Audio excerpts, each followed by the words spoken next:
Bom dia, galera! Começamos então mais um bloco de revisão para o vestibular da Federal do Paraná, para a segunda fase do vestibular da Federal do Paraná. Vocês todos sabem que em todos os cursos tem que fazer redação. A redação vale 60 pontos e são 3 textos com 3 gêneros diferentes. A gente sabe pouca coisa sobre a temática, sobre os gêneros que vão aparecer, que vários gêneros podem aparecer. Mas de uma coisa eu tenho certeza, resumo não vai faltar. Então, se você quer focar em um gênero textual, foca no resumo. Faz um por dia, que você não vai se arrepender. Isso vai aparecer na sua segunda fase, pode ter certeza. Então, a gente vai começar hoje falando desse gênero tão importante, que é o resumo. O que mais aparece é resumo de texto de opinião. Ah, professora, pode aparecer resumo de notícia, resumo de narrativa, resumo de outro gênero? Pode aparecer, não está dizendo que não vai aparecer. Mas o que mais apareceu até agora, vamos dizer bem a verdade, o que apareceu até agora é o resumo de texto de opinião. Então é nisso que a gente vai focar, que provavelmente é isso que vai acontecer. Pode ser um excerto de um doutorado, de um mestrado, pode ser um texto de um articulista de um jornal, pode ser um pedaço de um livro, enfim, a gente não tem certeza. Mas resumo vai aparecer. Transposição de discurso é uma espécie de resumo, mas é um resumo de entrevista. Então não foge muito do que a gente vai falar aqui, mas depois no finalzinho eu dou uma relembrada no que é transposição de discurso. Então vamos lá, algumas regras de ouro, coisas que você não pode perder de jeito nenhum, não pode esquecer. Primeiro, não copie trechos do original. Você está resumindo o que o outro está falando. As palavras são suas, é um exercício de linguagem. Então, se você ficar copiando do outro, você não está revelando a tua linguagem, você está revelando ali a linguagem do outro.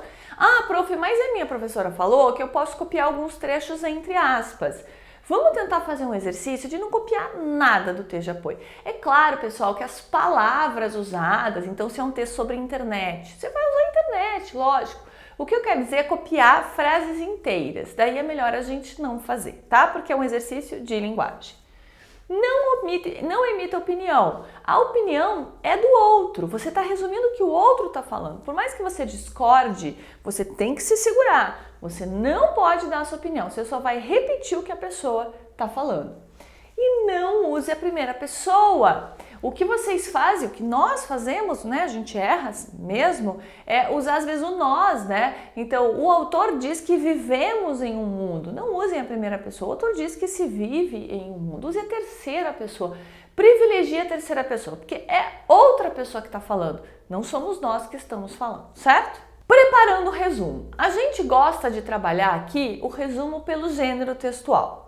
Então, como o gênero textual quase 100% das vezes é de opinião, na Federal 100% das vezes foi, né? É de opinião, então a gente vai primeiro entender quais são os elementos que compõem um texto de opinião.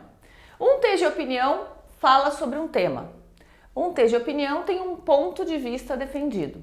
Um texto de opinião traz argumentos sobre esse ponto de vista. Então, são essas 3 coisinhas aqui que a gente vai selecionar.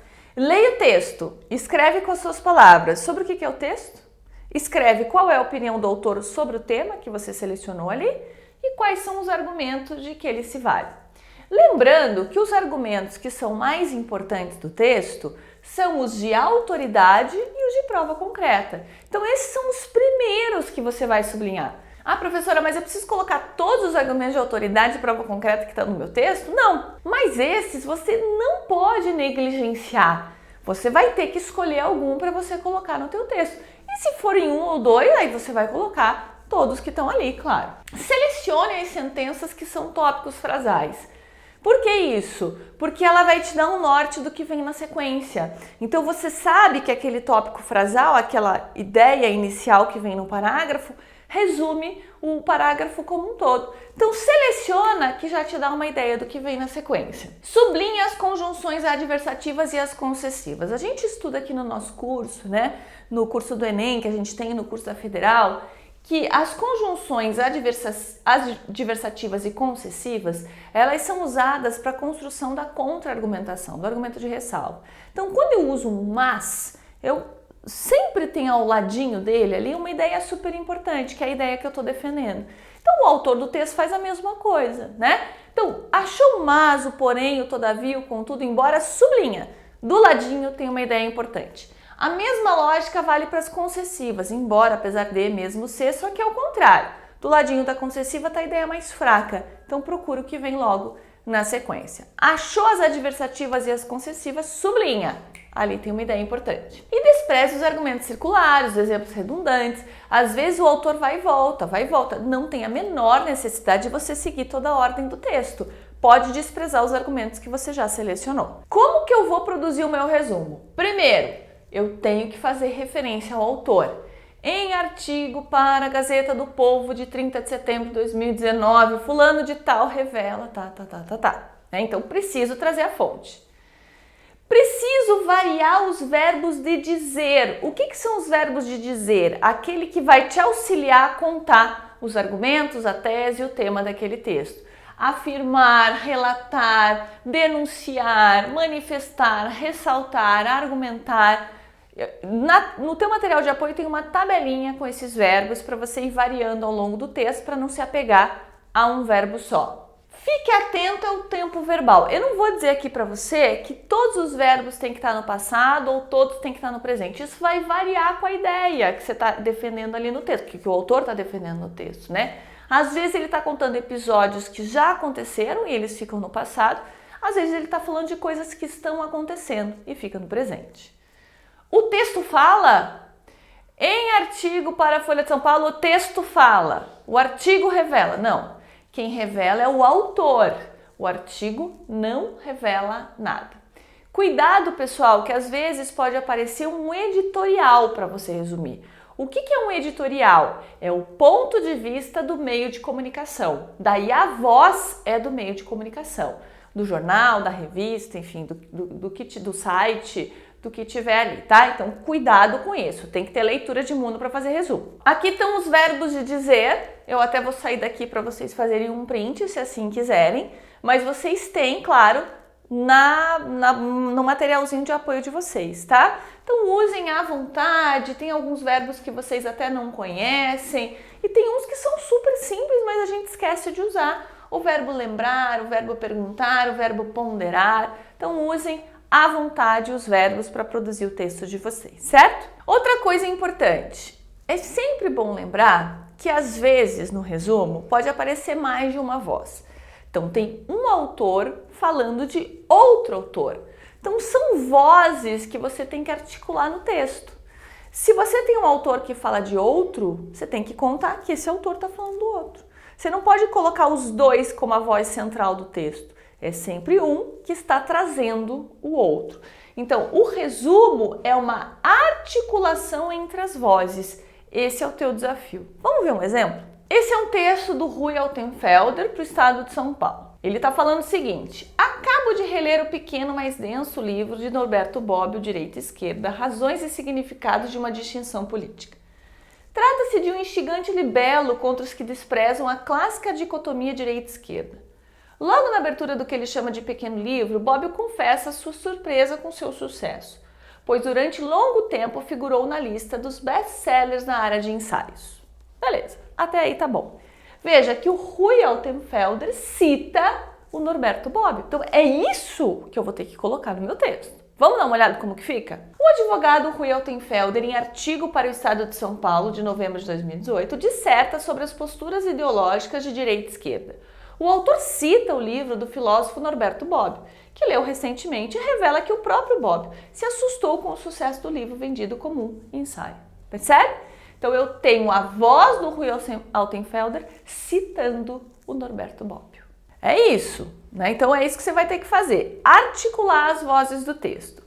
Uma outra espécie de resumo é o que eu falei no comecinho da aula, que é a transposição de discurso. O que é transposição de discurso? O nome, às vezes, ele fica meio assustador. Nossa, transposição, meu Deus, eu nunca ouvi falar disso. Tudo bem, é normal.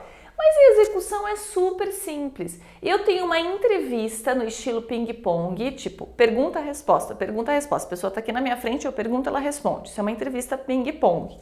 E você vai ter que me contar o que está acontecendo nessa entrevista. Qual que é a diferença para um resumo? É que tem mais de uma pessoa falando. Eu tenho que trazer as perguntas e tenho que trazer as respostas. Eu tenho que resumir as duas coisas ali. Então vamos lá, algumas regrinhas de ouro aqui do Redação de Campeão. Não copiar frases do entrevistado integralmente. A gente já falou disso no resumo, vamos falar novamente. Melhor vocês usarem as palavras de vocês. Parafraseiem, é um exercício de linguagem. Como que você traz aquela ideia? Não copie frases do entrevistado. Relate com sua própria voz o que está dito no texto. Evita pegar construções inteiras. Usa a tua própria voz para isso. Não pode acrescentar ideias novas e opiniões. Aquilo que a gente falou no resumo vale para cá também. É a entrevista do outro, é a pergunta do outro, é a resposta do outro, não a sua, você não vai interferir nisso. Tem que citar o nome do entrevistado e do entrevistador. E tem que citar também as perguntas e as respostas. Então vai ter que dizer ali, ó, ele disse, ele comentou, ele explicou. E tem que trazer também as perguntas que foram feitas e as respostas para quê? Para articular as vozes do texto. É um exercício de articulação. Quando questionado sobre isso, ele respondeu aquilo. O entrevistador pergunta sobre fulano responde isso. É um exercício de articulação de vozes.